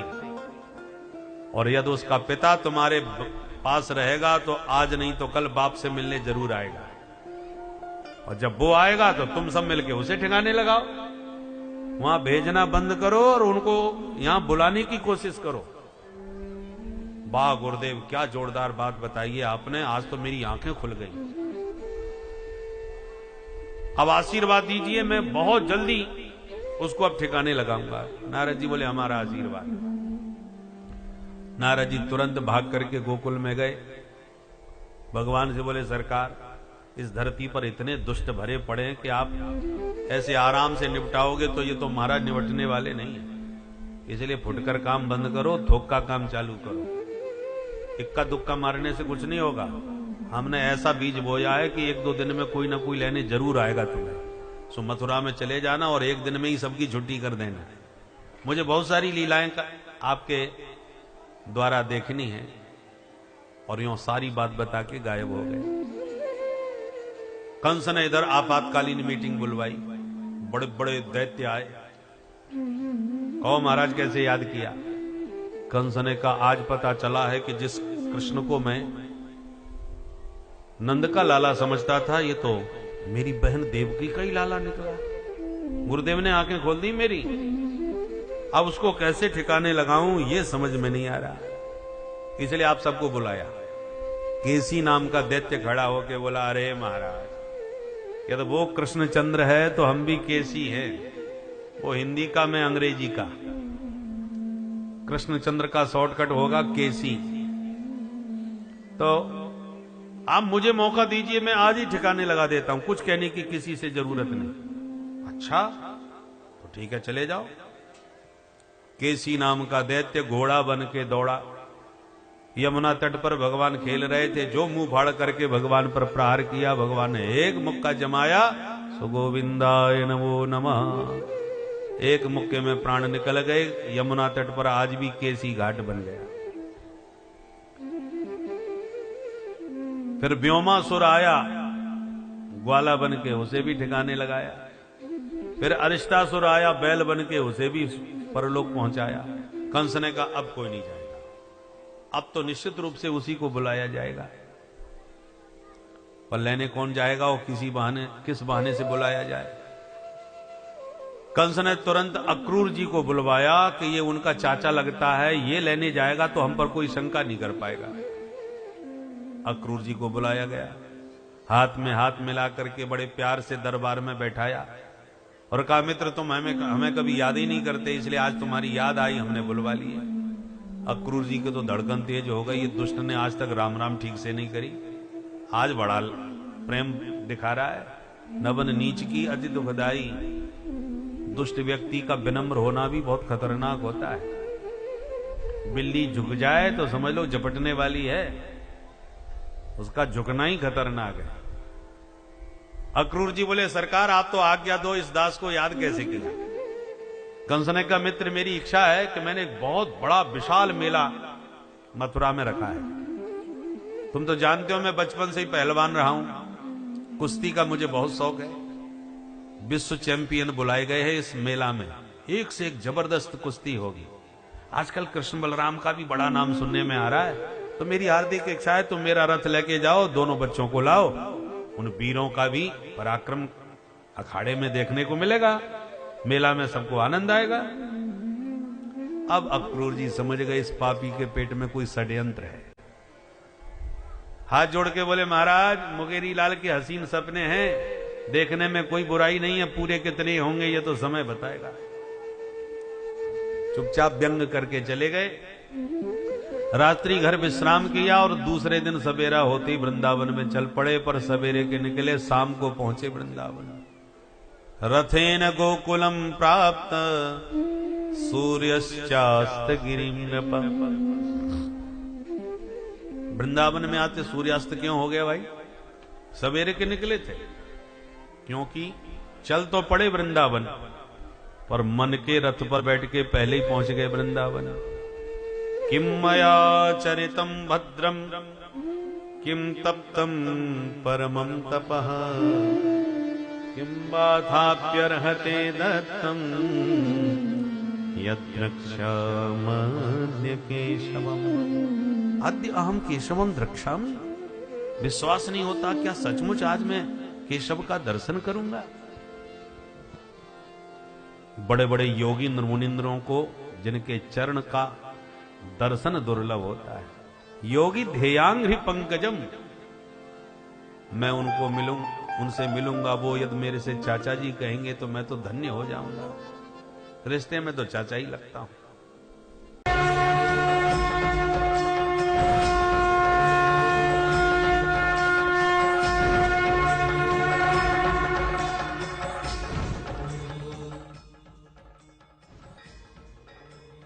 हरि नाम, प्रभु का नाम जो लोगे वो यहां नहीं छोड़ना, वो तुम्हारा अंत सहाय होगा।